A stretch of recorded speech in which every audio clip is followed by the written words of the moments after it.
Welcome to Vision to Venture, the podcast where we talk to leaders in the tech world.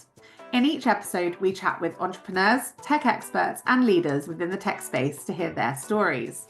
So, if you're curious about tech, starting a business, or just want to hear inspiring stories, this podcast is for you. Make sure to follow and subscribe to never miss an episode. Let's get started. Welcome to Vision to Venture. Today, we're joined by the co-founders of Solsten. We have Schaeppi and Bastian Bergmann. Solsten has developed the world's first customer experience engine, enabling companies to create deeply resonant human-centered experiences. So in this episode, we'll actually be diving into both Joe and Bastian's backgrounds and their lives kind of co-founding the tech company that's redefining how businesses understand their audiences. So hi to both of you. How are you? Doing well. Doing well. Good to see you, Good, Emily. good, good. So it'll be interesting to learn a little bit about both of you, sort of your backgrounds. So can you both sort of share a story of how Solston was actually founded? And what sort of inspired you to start this journey together? French class in high school. So yeah, we actually sat next to each other, and I think we were just crushing it on projects. And it's always nice when you have a friend, but when you have a friend that you work well with and you can create outcomes quickly. So I think that's where it started. And then there's a lot of in between that in terms of like why we started Solston. Bastian, I don't know if you have anything you'd want to add. No, I mean, just, maybe for just some additional context there. High school was a long time ago. We're definitely not in high school anymore. But yeah, we've known each other for the better half of our lives at this point. So we go back quite a bit. And yeah, high school, it was a junior year. I think it was senior year. I think it was That's senior year. crazy. And we've been on different, I'd say, professional trajectories since high school and college. And I don't want to speak for you, Joe, on that one, but I think just for me specifically and how I ended up here is Joe was kind enough to open up this opportunity of, called me one day, and I remember this, we're both in different positions at the time, and said, hey, we're sitting on a, I'm sitting on a pretty massive opportunity here to, create a groundbreaking product. And do you want to join me in this endeavor of pursuing more human-centered experiences, as you said, Emily, and helping companies globally understand their audiences more deeply and more meaningful ways and more relevant ways too. So that's how we got started about 7 years ago at this point. Wow, I think it's so cool how obviously you met at school and then you've kind of gone apart and come back together to do what you're doing now. There's probably not a lot of people in a similar boat to that, so you know each other very well, I should imagine. Yeah. Like you've mentioned, you both come from, I guess, slightly different backgrounds in terms of what you've really been focused on. So, Joe, I know that you have a background in sort of clinical psychology and also sort of UX design. Has that sort of shaped Solston's approach to technology and the user experience that you have at the moment? Yeah, so I guess the real answer to the first question is that's it. So it was more the pursuit of solving like fundamental problems in the world. I mean, obviously, like climate change is a fundamental problem we have, but where we came from was just human awareness is probably one of the biggest problems that we have as a species.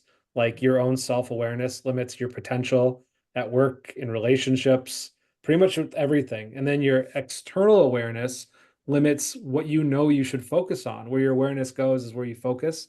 And so, if more people were aware that climate is an issue, for example, they might want to go work on it and spend time on that. And so, my original hypothesis was, what if I could architect experiences? So, we're talking about UX, human factors.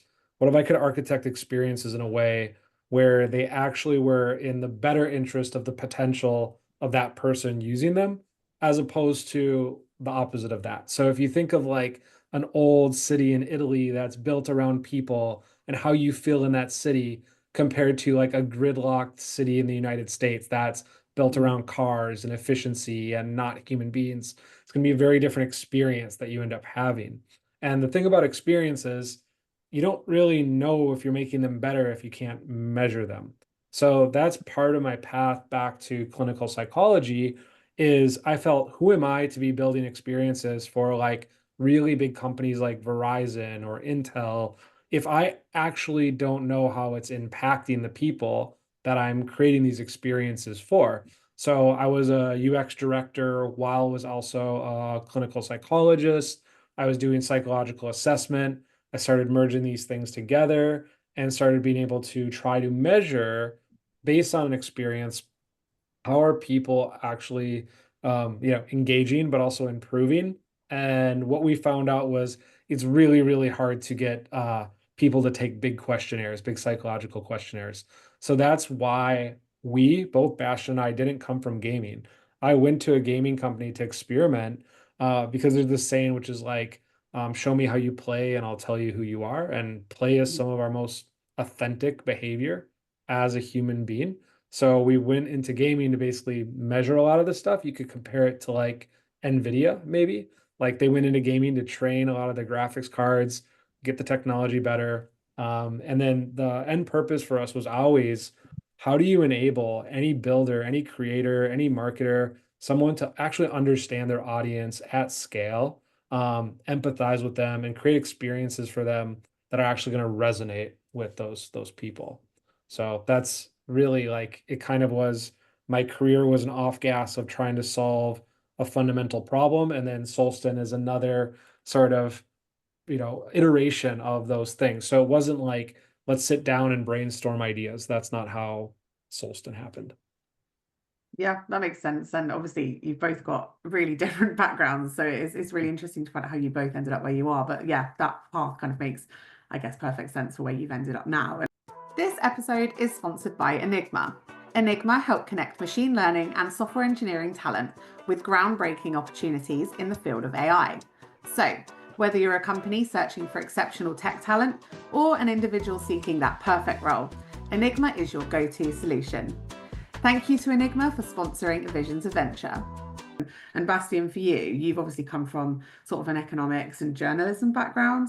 So very different. And how do you feel these sort of fields have actually influenced your role currently at Solsten? Yeah, I think there's a number of ways, and I think maybe starting at why I saw a need for a company like Solsten, what was really appealing about what Joe just laid out, just to me on a personal level, has a lot to do with the journalism background. I mean, I don't want to get like, not to go on a big tangent of what's going on in the world today. There's a lot of stuff that's time for it. That's another podcast. But effectively, if if you want, or if journalism is to live up to what its original purpose and what it's meant to do within a well-functioning society, within well-functioning, democratic systems, et cetera, a lot of it has to do with actually being able to communicate really important messages to people in the population out there and helping them understand and adopt different perspectives that might be different from their current viewpoint. It's not necessarily about convincing people of an alternate truth. It's about opening up perception and offering a different perspective. Back to Joe's point earlier around awareness, because those two are very clearly tied together. And news media is not very good at that. They're very good at keeping us in our own bubble and in our own, perpetual like self-reinforcing loops, but we're not getting through to people. We're not meeting people where they're at. So a lot of it has to do, well, if we can understand people better, that's going to help us shape messages, how we come to people, where we have to pick them up in order to take them along on this journey, to start thinking about things a little bit differently, to start maybe being more open towards a different perspective than their current viewpoint. So to me, that original premise and that original purpose of what journalism and maybe news media to an extent is and should be, connected to the fundamental problem we're solving with Solsten, they're directly connected. They go hand in hand. And for me, going into economics and started my career in management consulting, which was kind of like, you can't really make good money in journalism. That was back in the day. You had family whispering in your ear, and I was like, you can't study journalism. You gotta become good at a field, and then you write and you talk about it. That's kind of the journalism path. I've always had a keen interest in anything related to how markets work, how economics work, how the finance world works, how companies and just businesses work. So that led me down that path. The more traditional management consulting, got to work on a bunch of different projects. And the more, the more I progressed in my career, it was this nagging thought of you kind of always stop with the work when it got really interesting. So there was a point in my career where simply coming up with good ideas and sparring with a really good team on, and here's your beautiful slide deck on all the things that you should do, and then leaving it up to someone else to actually doing the work and doing the building and seeing things come to life just simply wasn't fulfilling enough anymore. And it wasn't that couldn't be it. That couldn't be the end. So that got me onto, the path of starting my first company, which laid a lot of the foundation, for me to be, hopefully be a good co-founder to join this journey too. It was a lot of things learned the hard way, really, really good things that needed to be learned before being able to do this in the first place.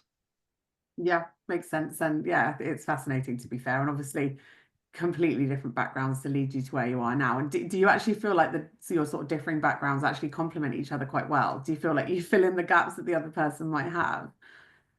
Yeah, I think we have a good Venn diagram. Like because some of the parts of our background I actually think are like similar. The entrepreneurial side, a lot of like, how we think. And that, I think you have to have a certain level of overlap with Yeah. a good co-founder. But then yes, there are also the parts that are really different. And I know for me, looking for a co-founder, I was not looking for a mirror of myself. I was looking for somebody who was going to challenge me and had different abilities and things that they're really good at that I wasn't as good at. And that was really, really important for me. And I know it was important for you too. Yeah, I mean, for me, it starts with the very just fundamentals. I'm not a product person. Like I know a lot about the space, but I have never built a product Yeah. myself. So I can walk you through a lot of like the theoreticals of what that could be, and you can read up on all this stuff. But I'm not under the illusion that I could do all of that. I can't. That's not my background, and that's not what I'm good at. There's other things that I'm good at. And I think, even aside from the raw skills and, backgrounds, expertise, ways of thinking, there is an element to, I think, founding and starting a company where, for me personally, I wouldn't want to do it on my own. I think a lot of this, of what makes this whole experience really worthwhile is that you get to do it with other people. And then on top of it, how we started this conversation, if you get to go through this journey, which is hard, like there's no sugarcoating. Founding a company and being an entrepreneur is really hard. All the stories that you hear about, and we always make this joke with investors, if we had wanted to just get rich pretty quickly, we would have gone into investment banking for 10 years and we'd be done at this point. Yeah. It's painful. You have to work your ass off. Don't get me wrong, it's painful, but that's a safer way to get rich, quote unquote. That's not what it's about. So you go through these pretty emotional periods. Sometimes you go through these highs, you go through lows. They are there. The stories that you see, in the media and, the news and all the entrepreneurial success stories, it's always really good to remind yourself that everything that you see in all the like grandiose success, that is 0.001%, maybe even less, of all of the entrepreneurs all out there and all of the companies out there, where it's hard. And I can just, speaking for myself, like I wouldn't want to do it on my own. I think it's been extremely helpful to have a partner that you can trust and rely on, that's there for support in really hard periods. Absolutely. And it's also on the plus side, it adds extra value. It adds an extra layer to what makes this experience extremely worthwhile. It's like you get to share it with people that you care about and that mean a lot to you. So yeah, I wouldn't want to do it on my own. Absolutely. Yeah, no, that makes sense. And obviously with the background you guys have got knowing each other for as long as you have, Yeah. that completely adds up. So just to go into a little bit more detail actually about Solsten, and obviously as co-founders, are you guys still sort of heavily involved in the day-to-day operations, and how do you actually balance this? It comes and goes. So, and I think that's, there's this like saying that kind of like, getting past the 2 million to 3 million revenue mark is dependent on getting outside of founder-led sales, founder-led growth. But it's something like almost 100% of companies that don't do founder-led sales, that don't do founder-led growth fail. And so I think a lot of people don't really think about what it means to be a founder, because you're going to have this baby and you're going to have done everything for it.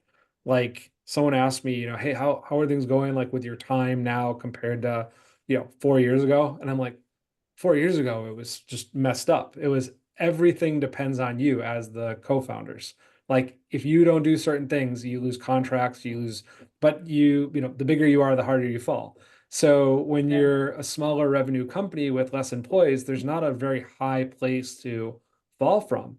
And I think when you go back then, you think the stakes are much higher than they really are. And that's what changes over time is you're always going to end up in dealing with a lot of the worst problems as a co-founder. Like those are the problems because most of your team, they don't want you to have those problems. And that's always like making sure that, they're coming and there's open lines of communication. But the worst problems are going to come up to you. You're going to have to kind of work through those on a day-to-day basis. And I think that's where like, there's Elon has some quote about like it's like staring into the abyss and chewing on glass, starting a company. And Elon aside, like I think, there's certain things that are about that are really, really true because you're just facing this constant shift. And I think like over time the goal is Mark Randolph told me this. I did a podcast with him. He was the co-founder of Netflix. He was like him and Reed would basically say if we haven't had to make major decisions every 2 weeks, that was a really big success for us. And I think that's like there's a couple things like the right market, the right time, the right team, all those things are really hard and they're always changing. And so sometimes you have really good team members that advance in their career because of your company. But now you have to step in as a co-founder and you have to do that job till you find the next person. So, or there's a division or a group of the company that needs to be rethought because the market just changed and you need to adapt based on the market. And I thought like Brian Chesky said this, or not Brian Chesky, but actually someone related to Y Combinator. But they're like basically like at Y Combinator, they had this idea that they were going to get founding teams of really talented entrepreneurs with engineers, designers, just the best of the best, do a competition. They made 20 companies off of that. All 20 of them failed. And what they realized was because people always say, like, oh, ideas don't matter. It's true that like individual ideas can be replicated and like execution is really, really important. But what does matter is the type of person that has the ability to come up with ideas. And so you can have top talent all over the place. But I think what really good founders that have been in the market for a while all have in common is the ability to face new realities, come up with new ideas. And so at any given time in the business, sometimes when that's needed, you're usually going to find you're going to be in that position as the co-founding team to have to really drive those parts of the company. You want ideas to come from the ground up. It's a really important part of things. But if you look at there's a book called Entrepreneurship 2.0. Reed Hastings said like everybody should memorize the first 86 pages. But basically that there's this concept of like drivers versus passengers. And I think part of what you're balancing as co-founder is hiring. And it's hard to find really, really good drivers. And you get like there's a lot of really good passengers out there. There's a lot of people that are great at coding, great at engineering, great at customer success, but they're not drivers. And so balancing that through the growth of your business, I think, there's always going to be points where as a co-founder, you will have to get your hands dirty and get really hands-on. And this idea of like founding a company that's just completely hands off, like no great companies were built that way. And to your previous question, if you look at some of the most successful companies in the world, pretty much all of them were co-founded. And I think there's a lot of reasons for that. There's very few companies where there was like one founder that kind of took it from 0 to 1,000. That's really interesting. Yeah, what a cool stat. I didn't know that. So, but that makes sense, I suppose. Yeah. And in terms of Solsten, then obviously what you guys do, it is quite specific. Obviously we've spoken about it, and it's quite niche in what you're kind of working towards. So, have you had to sort of educate the market a little bit about Solsten, and I guess how do you convince companies to actually embrace what you guys are doing? Yeah, I'm happy to get us going there. And I think this is a really interesting question that brings back a lot of memories, and it's an evergreen question because it's always timely and top of mind. Um, if you had asked that question 7 years ago, the really pointed answer would be different from today, and I think that speaks to the journey. And um, a part of the really interesting thing, maybe one of the unique challenges related to our business that we've had to overcome, is what we're doing is we're creating a new category. So there is no pre-existing box where you could go, oh, Solsten does what these other 100 companies do, and they do it 10% better, but I know exactly which box to fit them into. I know exactly what I can compare them to. For a lot of our, customers back then, prospects, people that we're talking to, investors, same thing. It was really hard for them to understand what we were up to and building towards because of the lack of a very simple, tangible reference point. It's like, oh, this is where the world is today. This is what you guys are doing. I can make that leap. It's Mhm. not too big of a leap. How do you jump to a new place if you don't know where the base is that you're jumping off from? That this was Solsten, there was no true jump off point for people. That made it really challenging. So when you talk about whether it's capital raising in the beginning or selling into organizations, and what we're doing, we effectively had to sell twice. We had to Mhm. sell the idea that understanding your audience psychologically at scale through all the different ways in which we're able to do that is a good idea. And then the second time you had to sell them was that the way Solsten does it is the way that you want to go about it, and it's really effective for you. So you have to sell people twice. It's kind of like I used to compare it to um, you had to convince people that being hydrated and staying hydrated is a really good idea before you could talk to them about water. Because otherwise, like, how you feel about drinking? I don't know. That sounds like a terrible idea. Now we're at a point because the industries has shifted. There's a lot of changes around privacy regulation. Companies can't target as specifically anymore as they used to. So it's increased the pressure on a lot of different brands and companies to actually have to understand their audience way more deeply than ever before. And that's where Solsten, comes in. So we were a little bit ahead of our time potentially, and had to educate people quite a bit on the premise. Now we're at a much different point where when we talk to people now, we don't have to convince people about hydration anymore. Mhm. They are at that point, and you can start the conversation with, okay, great, you want to drink water. Have you heard of electrolytes? So you can have a completely different conversation now, but it took somewhere in the vicinity of 5 to 6 years to Yeah. go through those motions where now we can have a much smoother, more streamlined conversation because you're starting on a different premise.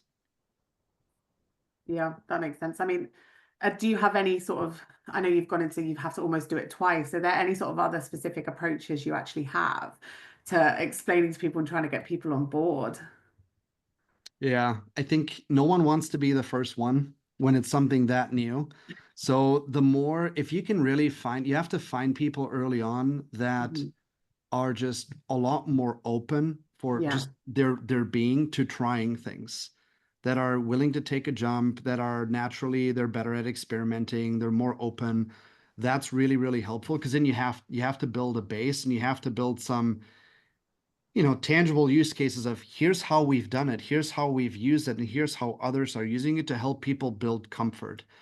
And then just a lot of education. And over time, I think what you start to understand and learn is other people educating and advocating on your behalf when something is that novel is far more effective than, you trying to do the education and you trying to do the advocating on your own behalf or for yourself all the time. Because like, well, why should I? Of course, you're going to tell me that whatever, the Kool-Aid is great. You made the Kool-Aid. But if there's a bunch of other people that are saying, you have to try this, like this is extremely good and we've done it and it works for us, the more people do that, the easier it becomes. Makes sense. And I mean, you guys have been doing it for a little while now, so you've managed to, I guess, reap the rewards a little bit from that trial and error. And people are always sort of kind of scared of what they don't understand, aren't they? So I guess that's the main sort of thing for it. And so kind of moving on, I guess, in terms, it's probably more directed to you, Joe, to be fair. So are there any insights you've sort of discovered actually about the human psychology side of things and how that kind of has changed your approach to either the development or even sort of business strategy you have at Solsten? I mean, I say to like some customers, if you were aliens and you came to Earth and you're like, I want to understand this species that is human beings, Solsten would probably be the only company you could actually go to learn about us at scale. And I think like there's our customers, there's other people's customers, and I think that the Yeah. key point is human beings are so like we're so similar in some ways, but we're so unique in other ways. We're culturally unique, we're generationally unique. We're if you look within different product verticals or different interest groups, there's multiple different types of people within. There's not like people that like tennis or people that like baseball. There's a lot of different types of people within that. And if you look at a certain state or a certain country and you look at the different psychological groups, so think like if you had the Harry Potter sorting hat and there was no Hogwarts, there was no, Gryffindor and Slytherin and whatever the other houses are. There was none of that. And the higher then you just said, hey, hat, like you need to go find like-minded groups within category X. That's kind of what Solsten is able to do. So we have the patents for that. And so the first off is just how unique different groups are. So you can't just think of a group as like, yeah, these are 45 to 35-year-old mothers from this country who, buy these types of products. That doesn't exist. But what does exist are kind of like-minded groups within that. And by focusing on those like-minded groups, so think of them as like psychological groups or think-alike groups of people, that you actually can understand what drives behavior from that. And historically, we thought of, people in terms of mostly demographics and behaviors. Demographics are just super problematic because if you think of like, I mean, and where you're from, Ozzy Osbourne, King Charles, like demographically, they're identical. They're the same age, born in the same place. They have the same income tier. Like if you look at they're very standard demographics. But for most people, if you're like, hey, I need to do marketing for Ozzy versus King Charles, or I need to build a product or even give a gift, like they're probably going to be pretty different things for those two. So like demographics are just not really helpful or useful, but we like them as human beings because they're relatable. It's easy for us to kind of, oh yeah, like, 70 something year old guy from the UK. And then like the thing about behaviors, that's the other thing a lot of people like to focus on.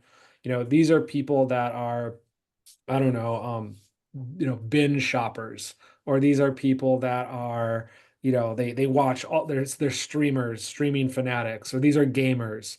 Like these are all behavioral sort of archetypes, and that's sort of a tier down. Problem with behavior is it changes all the time. Like our interests change, and if you actually get behavior data, it's kind of like going to an archaeology dig site. Like what happened there? Why is that tool left there? Was it random or not random? And then you got to run all these tests and do all this data science work. And you're trying to deduce kind of from it's like playing detective. And your behavior changes based on the context you're in. So why psychology is so much more useful is first off, it doesn't change too much over time. So if you think of like your personality as an aspect of your psychology, like you don't wake up the next morning and you're like, oh, I'm a completely different person. I was introverted and now I'm extroverted. I was really open to experiences and now I'm not. Like we can definitely have traits that change over time. And some do, like we become less extroverted typically as we get older. But if you think of the broad category of all of your different personality traits, the things that make you you, you're still, when we're all 90, we're still going to be us, in many shapes and forms. So what's nice about psychology is you got something more stable to stand on, and it's also what drives your behavior. So if you take like a really extroverted person who's super open to new experiences, and you put them in a room with a bunch of people and it's a party, like we can kind of know how they're probably going to act. Like they're probably going to make friends, talk to a bunch of other people. But maybe let's say we add another parameter to that, like they really value nature. So maybe we should make sure the party's outside rather than inside. So we can start to understand, the more we understand the person's psychology, their theory of mind, how they might act. We take an introvert who's not open to new experiences and who does not value nature, and we put them out in the forest in maybe it's one of those like parties that, we have a bonfire and things, and there's tons of people and they're talking. Like you kind of already can start to see what's going to drive that person's behavior and how they're going to act. And so I think, some of the interesting stuff we've seen, because we've looked at year over year, we're about to release we call it the state of the player. And we also have another report that's the state of a consumer. So it's how psychology changes year over year, and how these like things actually influence the behaviors of people. Like during the pandemic, the number one trait that actually increased for people was altruism, like on a global scale, which is actually pretty cool to see. So that was a hard time for a lot of people. And it actually, from a personality perspective, made people actually more helpful at scale. So it's interesting to have learnings like that, but then the learnings on a per industry basis or per brand, you have to use Solsten to actually know what those are, because it's so unique. Yeah, no, that makes sense. And yeah, it is fascinating. It's so funny. I studied sort of like psychology at school. It's all these little things that come up, and when you explain them, it does make a lot of sense. And I think it's really interesting. And I think a lot of people will find it really interesting as well. So Yeah, in maybe terms maybe of, to, maybe to add one thing to that, that's why a lot of social psychology is kind of BS. oh Like gosh. the replicability, because in school you learn all about like Stanford prison study, and you learn about all these studies that were done with students. But when a lot of those studies when they tried to replicate them, they didn't work. And so the social psychology part of things, and like kind of pop psychology, like I would tell people, it's not really how Good. it works. We want to look at the mind, we want to look at Yeah, cognition, we want to look at the person, and we want to understand the context, the frame they're in, and how they're going to respond and behave in that frame. And like the Stanford prison study, they created a frame for a group of people that has specific psychology and cultural background. yeah, If you took a culture, for example, that's like really low trust and maybe like really direct, and put some people who had those cultural attributes with some disagreeableness in their personality traits, and you threw them into that same sort of study, you might have a very different outcome for that yeah. same study. So Inaccurate, basically. So yeah. that's fair enough. And obviously on the sort of tech side of things, so as you delve a little bit sort of deeper into using AI sort of alongside psychology, how are you guys actually navigating the sort of more ethical challenges that are associated with sort of collecting and actually using psychological data? Yeah. Yeah, I can jump in there. One of the beautiful things about our our approach, and we've done this from from day one. One of the fundamental principles and values that we hold dearly, that we really believe in, is privacy is power. Mhm. So every time we collect psychological data on a person, it's nothing gets tracked in the background.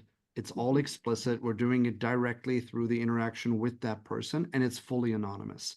So there's nothing that allows us to tie that person's real life identity back to a profile that we're receiving. So there's no email, no IP address, no geolocation data, no name, banking details, nothing, which is really important. So, per GDPR, COPA, CCPA, you name it, our solution is privacy by design, which is really, really powerful too, because a lot of our customers and global organizations, you're sitting on more and more and more data.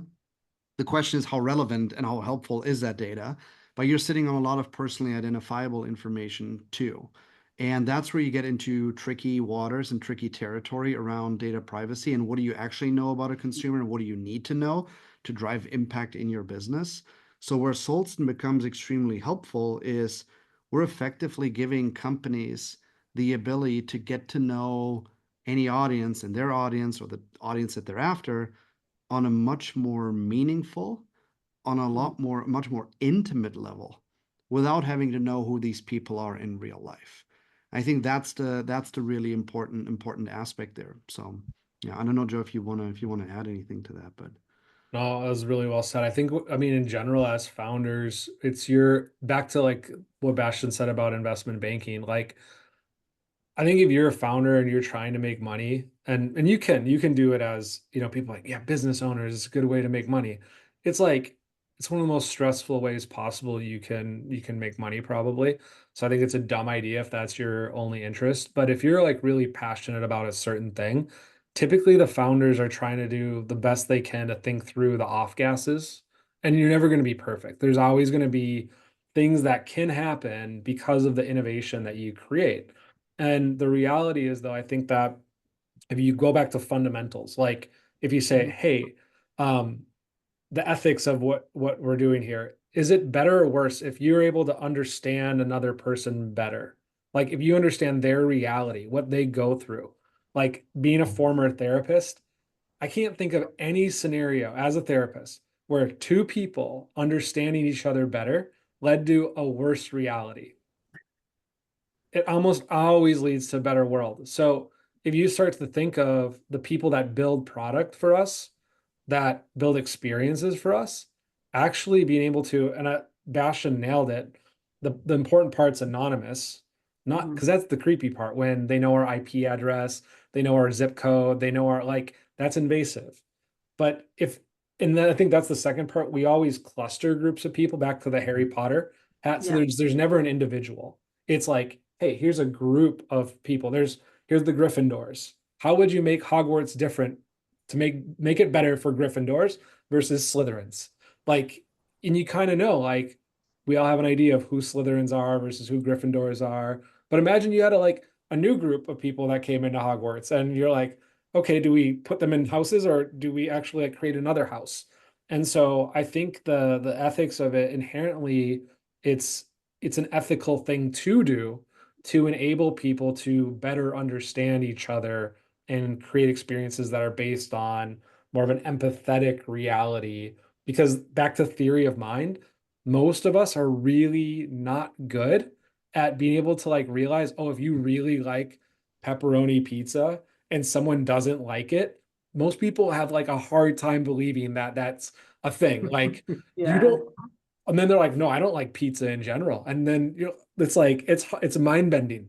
Like pizza's the greatest food of all time. It's like it kind of is. yeah, Yeah, I agree. Italians, and none of us are Italian, so it's but the thing is like it's hard. That's hard for people. So when you actually show them, hey, here's how this group of people is really different than you, it's amazing what it does. And actually, just putting yourself in somebody else's shoes or a group of people's shoes actually activates the frontal, your prefrontal lobe.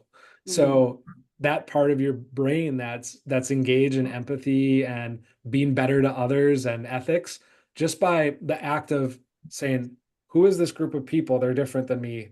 Just doing that, you're creating a synergy and a better reality. So Mm. part of the way I see it is every time somebody uses our product, they're actually becoming a better person. Wow. Yeah, no, that you explained that really well. So thank you for that. Yeah, no, that's really interesting. Both of you kind of your takes on that. And obviously sort of more technological advancements are sort of coming into what you guys are doing and what you're using in an everyday sort of basis. So as you're sort of scaling at the moment, how do you actually ensure that the kind of human-centric approach actually remains at the core of that? So I think part of it's, if you think of like brand as business, there's a good book on that. But if you look at like going back to our brand, so if you look at the look and feel of it, the name, so Solsten, like it, I mean, I'm pronouncing it in an English way, but it's, if you're from Sweden and you say like Solsten, that's kind of more how they would say it. But how we say it when we speak English is like soul. So That's that human soul, that essence. Sten is stone. It's this very firm thing, and it's a sunstone. It's this thing that when things are dark outside and you can't see your way, you can put it in the sky. And Nordic people used to use it to navigate waters that they couldn't really clearly get through. So you really think through your brand and what your brand is and your brand essence. And there's like studies, for example, where they had people come up with creative tasks, and they put people in a room, and the number of creative tasks that they were able to do changed, and the answers changed based on the brands that they put in the room.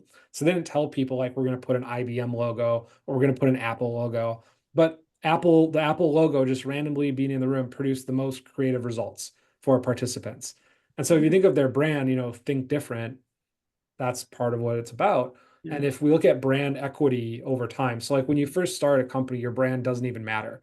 Like when we started, we were called 12 Traits. It was a completely different name. It was kind of literal on parts of what we did back then.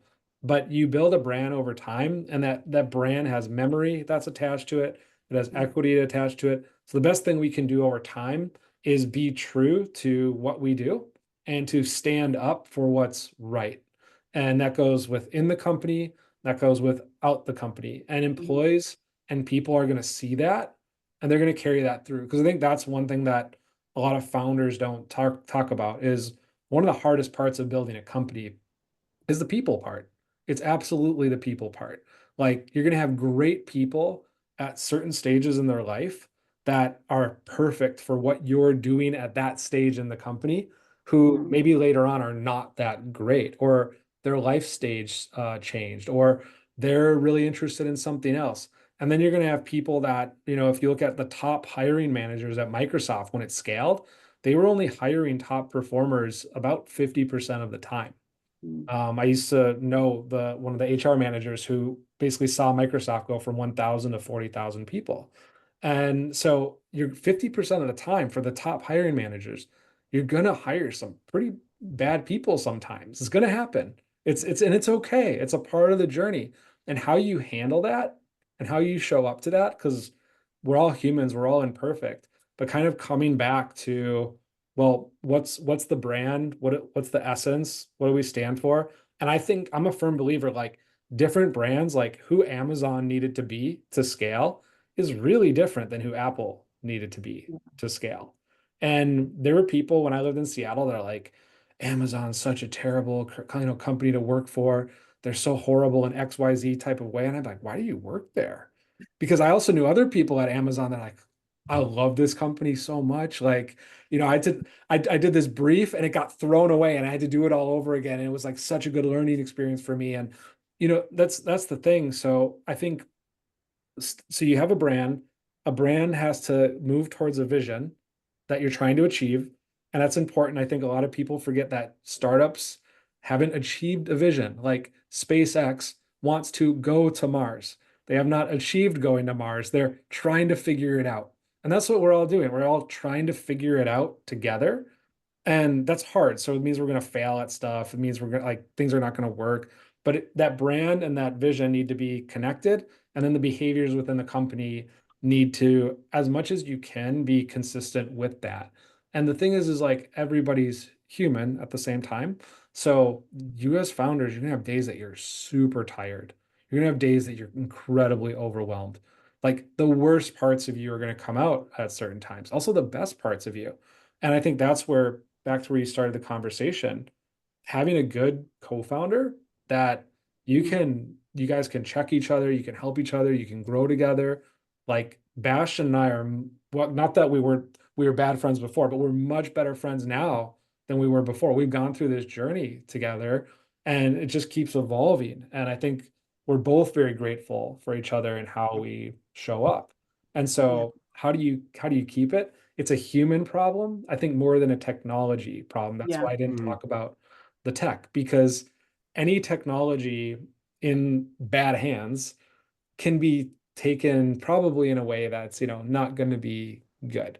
But it's if you keep the culture intact, if you keep the vision intact, and you can anchor that on things like totems, like your brand is a totem. So anchoring behaviors over time in a consistent way, people should feel something when they come into this office space.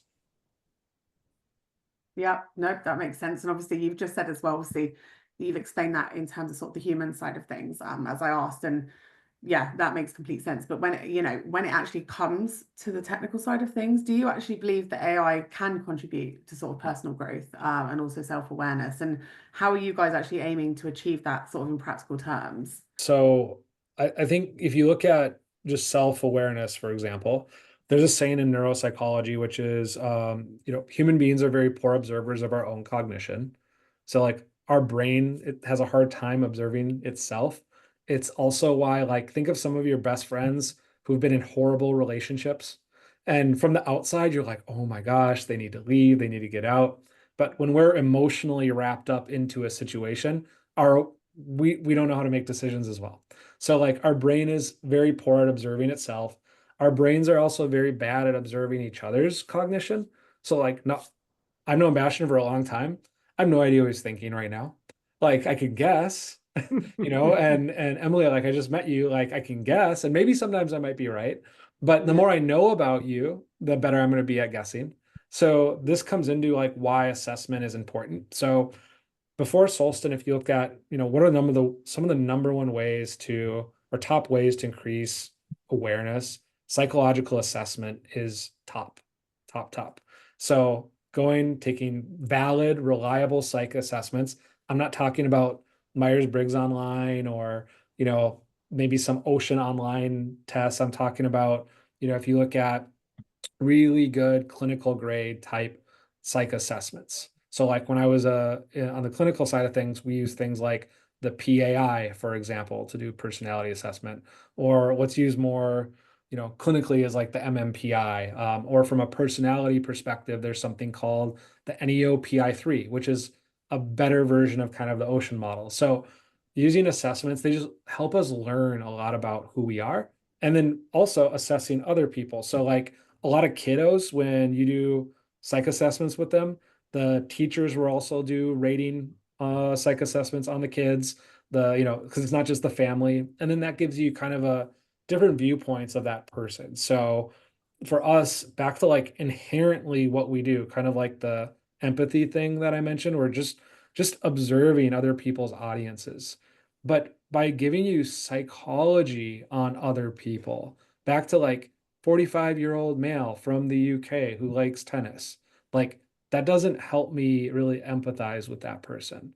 But if I actually understand their psychology, their values, their culture, like I'm actually becoming more aware of different types of people. And if I start to think that way, because your brain like works in patterns. So if it learns a certain thinking style and it gets advantage from that, the neurons in your brain are going to cluster together because your brain's made to be efficient. And awareness is a helpful thing, whether it's in your personal life or with other people. So just that thinking style alone helps you to pay attention more, helps you to be more aware of your environment, more aware of yourself. Like, hey, I'm not acting myself today. Well, how do you know that? Because you know yourself better than you did Yeah. before. And I think, most people, if you're, 60 years old and you say, hey, do you know yourself better than you were when you were a teenager? 99% of people will say, yeah. Well, how did you get to that knowing? Mm. Most of the time, what people will say is, well, all these like things I screwed up or all these hard things I did.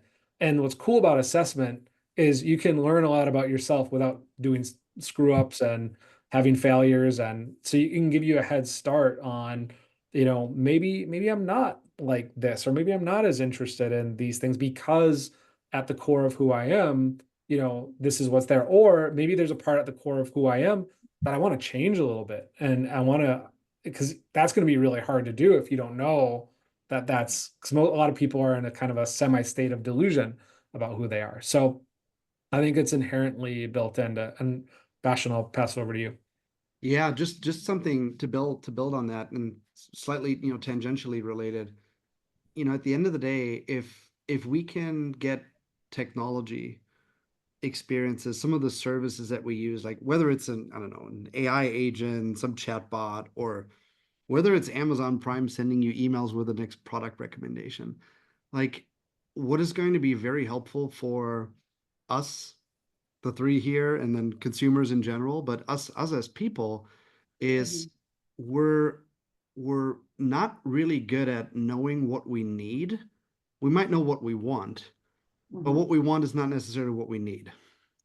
So rather than the 15th email from Amazon Prime telling you that, hey, here's another pair of shoes like the other ones that you bought, and you do that over and over and over again, and your brain goes into overdrive and you can't even look at it anymore. How do you get to a world where technology is, to what Joe was just saying, is able to help you come to better understanding of who you are, but also help you know you, as well as getting you to the point where here's something that you need, even if you didn't know that yet. And I think that's the really important part. And when you look at all of these, AI developments at the moment, it's it's astonishing, it's amazing, it's extremely helpful, but it's following a very similar pattern right now to what we had 20 years ago with the rise of mobile. It's this very similar technological arc in terms of the problems we're solving for people and humans and consumers. We're making everything more efficient. We're making everything more convenient, and I'm not saying we're making everybody more productive, more at our fingertips, faster, quicker, et cetera, et cetera. I'm not saying that any of those are bad. They're good, but there's off gases that come with that. And there's no denying, if you look at the rise of mobile and the rise of social media and the cat's out of the bag, there's not just correlation, there's causality between how we interact with those experiences and those different platforms and those environments and mental health. Just to, in the broadest sense, like that's been well established and covered. So we've erased one set of problems and created a new one. So it's like, okay, well, how do we address this new one over here? And AI and all these tools are following a very similar pattern where, again, efficiency, productivity, convenience, because they're really valuable, but they are the lowest hanging fruits that you could tackle the fastest. Absolutely. So I think what we're looking to specifically with what we're working on at Solsten is, well, how do you help AI become more human, and how does AI actually become a true companion to you, so that it doesn't feel like a computer interface that you're talking to. It's not, you know, robot like answers. It's this actual thing that starts to understand and become a true companion, like a good friend to you, that give you and help you guide you through your day, your week, different phases of your life with whatever you're working on, to help you get to what you need and not only what you want. Yeah, I mean, really nicely put. And it kind of, I guess, links into maybe a final point that we'll kind of reach to. So obviously, you've just mentioned how you think, things have scaled over the past however many years in that area. But are there any sort of trends that you foresee kind of in the future of the work you're doing? And particularly sort of regarding how technology will actually reshape that? Just like on a final note, is there anything I guess you see that might happen? Yeah, I think I can kick us off. Like, one thing that really comes to mind, for me, when I look at technology at large, I think AI is going to be, I'm going to sound like a broken record, and I'm not telling anybody anything new, that is a big area for sure. But for me, it's more about AI is an enabling factor to allow us to do other things better, more efficiently, etc. One area that I personally look at quite a bit too is the immersiveness of experiences. So when you look at, and this is also how we started this conversation, why Solsten was started in video gaming. It's because it is arguably the most engaging, most immersive consumer touch point that exists on planet Earth. People spend a lot of time on TikTok, but they're actually far more engaged and more immersed in when they play video games. They do that actually throughout the week, way more than they're on social media, et cetera, et cetera, et cetera. And it has to do with how those environments, because of their level of immersion, because of the level of play, how they engage with our brain and how they're able to capture someone's attention. So I would look for, and the indicators are already there. You have applications like the language learning app Duolingo. If you open that up today and you open that up 6 years ago, it actually felt like a learning app. I am learning a language. You open that up today, it literally feels like you're playing a mobile game. You don't even feel like you're learning. The learning is went to the background, and it's all about the loop, the state of play, etc. So Yeah. there's a bigger theme here where I think a lot of the even more mundane experiences around general consumer apps that we use for our day to day, whether it's ordering an Uber or food or learning a language or planning tasks, all the way to, companies like Netflix where they're starting to combine, well, I have this big IP offering. We're making an investment in games. We're doing Netflix houses. Well, what is the bigger play that ties all of these together? I think we're going to start to see experiences come up that look and feel like video games that originally aren't video games, just more immersive experiences, more immersive touch points that consumers are going to engage with. And AI is going to play a pretty big role in that, but it's going to be more in the background because it's going to be a part of the intelligence and the part of the tool that facilitates these environments, whether it's through Gen AI of what the visuals look like, the pathways that users can take, or to what this conversation has been focused about. What is my experience going through those different worlds versus yours, Emily, or Joe's, based on what that system knows and can understand and deduce about me? What's the best possible experience to shape to the person that I'm actually engaging with? So I think that's one of the things that I look at quite closely over the next, I don't know, arbitrary time frame, 5 to 10 years, However something long. like that. However Yeah. long. Yeah, I think what I'd add is if you look at like the more self-aware a person typically is, if you look at the products and their life, they're typically more proactive in their life. We're not really at a point there as a society where we're like a self-aware group of people, so we tend to be very reactive. Like if you look at how societies vote, who live in democratic societies, they oftentimes react to the last you know presidency or political situation that was there. And so I think there's going to be there's going to be a reaction to AI as it is today. And part of it is, like 100 years ago, 200 years ago, our great grandparents weren't like, I need to go to the gym. No, because they were all out like working their ass off, doing physical labor every single Yeah. day. There was no gym. But we, as a modern society, kind of went away with physical tasks and physical labor. That was the reality that we all lived in. And now we go to the gym. We go to an artificial reality to stimulate what it used to be like, what we evolved to do. And one of the scary reactions that I think is going to happen to a lot of AI, like especially when we think of LLMs, is people are not going to be as good at thinking anymore because they're relying on, and back to how our brain wires. So if I always think of like dependencies, so if you're dependent on a certain person for all of your tasks, like you never really learn. And so what's going to happen is the people that can think, the people that can write, and those two are very much correlated with each other when you look at studies. So people that are typically very good writers are typically good thinkers too. And people that are good thinkers typically are good writers. Like we were talking about, I think it was Thomas Pynchon, who it was a first line of, forget the name of the book, but it's something like a screaming went across the sky. And you're like, an AI did not write that. Yeah. It's using like a verb as a noun. It's talking about a missile from World War II that by the time you heard it, the people were already dead. So there's all this context just in that one sentence. And you read that sentence and you're like, holy shit, this guy's a serious writer. An AI did not write this. And he's a thinker too, because he packed a lot of information and history into one sentence.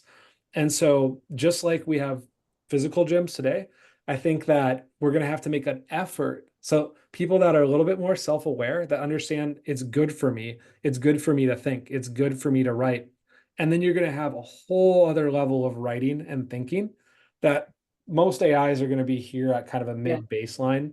And so, I think what we're going to want as a species, like just the same way that when I grew up and saw tabloids, I didn't even pick because I knew they weren't real. I didn't even pick them up.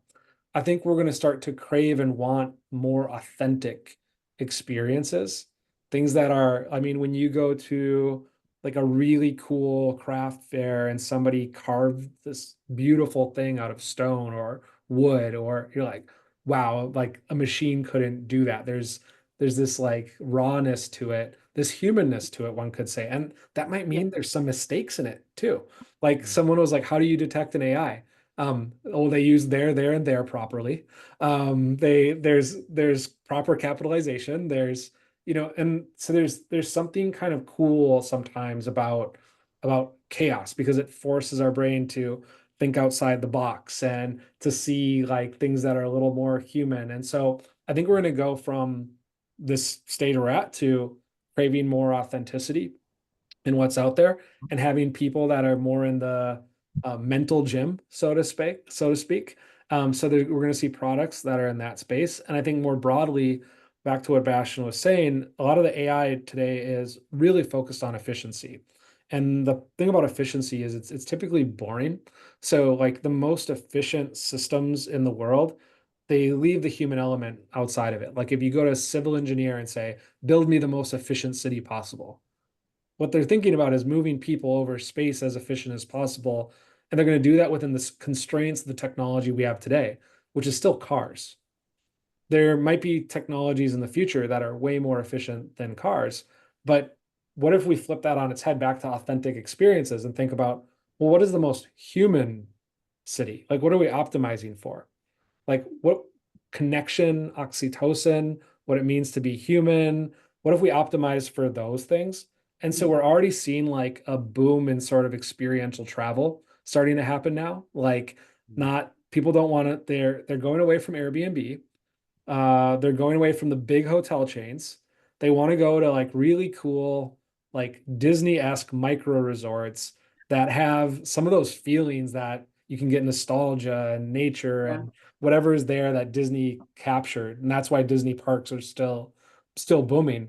But I think that that trend's going to start to go across a lot of different verticals, whether it's food, restaurants, things that like there's a lot of things that are immune to AI, like that we just as human beings normally do. And I think we're going to start to see that happen along the efficiency train. So I don't know how that's going to work out or play out. I think it's going to be really interesting. But those are going to be, I think, things that happen as a result of that. But for Solsten, part of our job as entrepreneurs is to figure out where people are going and meet them there. And so we know that understanding human beings is a core part of all of our reality. Like it's something we all should do. We should all get better at it. And we're going to keep enabling that as technology changes and advances. And I'm really excited to see how we're going to plug in to both helping the efficiency world become more human, and some of the very like human experiences also become a little bit more efficient because they're communicating based on what people need at the right time and the right moment, like Bastian said earlier, like a really good friend.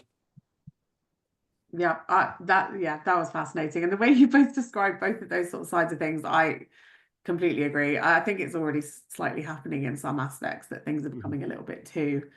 You can tell when AI is involved with things. I think that's definitely the case. But yeah, I think it's probably, you're right, it's gonna become maybe worse before it becomes better. I don't know if that's the right way to put it, but I guess we'll find out when we. But yeah, I mean, it's been absolutely fascinating listening to you both. And thank you so much for telling me a little bit more about what you guys are doing and your backgrounds.